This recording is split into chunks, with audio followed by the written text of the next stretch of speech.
I mean, so I manage a portfolio, two portfolios with a combined total of 100 sites right now.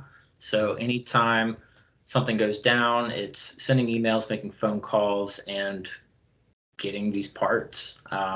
Probably the biggest time sink right now is dealing with OEMs and delays. I think everybody in the industry has experienced it, but it's just brutal trying to get parts in for these inverters and being on the financial side, actually seeing the numbers rack up. Yeah. It's a different ball game, whether it's the OEM or the actual uh, technicians, like whatever it might be, um, causing the delay. We're really there as the technical asset manager to try to smooth it over and stay in that constant stream of communication. So I start my day off looking over the sites, running a couple of reports, and just seeing what's on or offline and where we at, who should be on what site, and do they have the parts they need? Will the OEM be there, or are they going to call in and say, hey, it's going to be another day or two, which unfortunately has been happening, but you kind of have to, make do. There's only so much you can do in a situation like that other than just stay on top of communication. So day to day, it's reports, emails, phone calls, and meetings.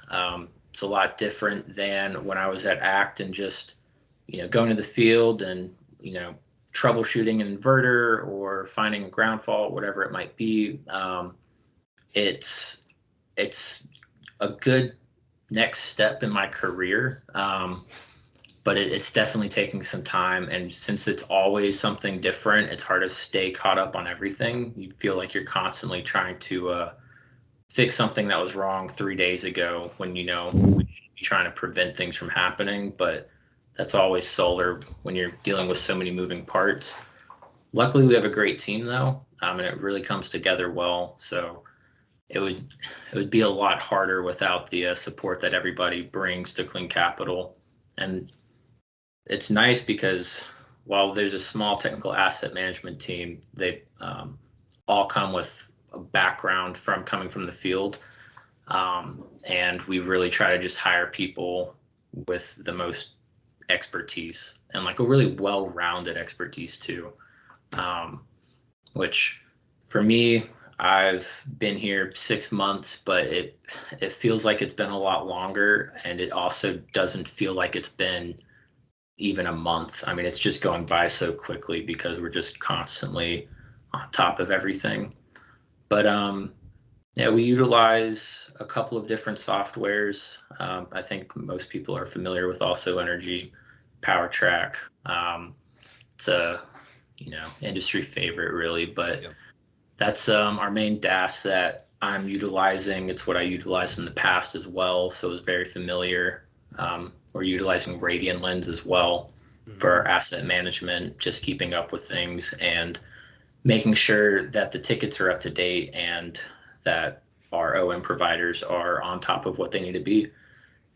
Coming from the OM field gives me a different perspective into like what they have to deal with, so I can sympathize with certain things and also look back at my time at ACT and I'm like, oh man, Glenn would not put up with certain things, and it really helps me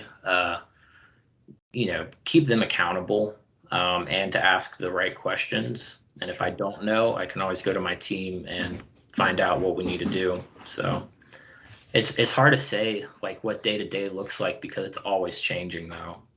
But it's very data oriented, downloading inverter and combiner data and just finding out like how long has it been offline and how much money has it cost us and how do we get it back on as quickly as possible. Sure. And so that's a question that I had was, some of the metrics that you're tracking for yourself to track your own performance. So it seems like downtime and tracking revenue is a couple of things that you're looking at. Like what are those metrics that you're watching for yourself? Yeah, so I mean, revenue is definitely a driving factor. I mean, we are an investment company and we want to show our investors, hey, like we're making money. So keeping everything online means we're generating more money. We try to follow our production model as best as possible. So, every single site has its own model set up of how much it should be producing every single month. And from there, we can say, all right, this is how much it should be producing each day, or how much something's going to cost if it's offline for a week. So revenue is definitely a huge indicator. I won't like sort by revenue. Like I'll definitely sort by like how much energy is actually being lost. They're tied together, but SREX and other factors come into play of how much you're actually making. So, I mean, one site that's losing 10,000 kilowatt hours a month or a day, whatever it might be, just depending on the size of the site, might not be losing as much money as something else. There's always a balancing act, but I think the biggest thing is how long is it going to take for OM to get out there, and then how long for OEM to get out there and actually like fix something, or for us to get parts. So there's just a constant juggle.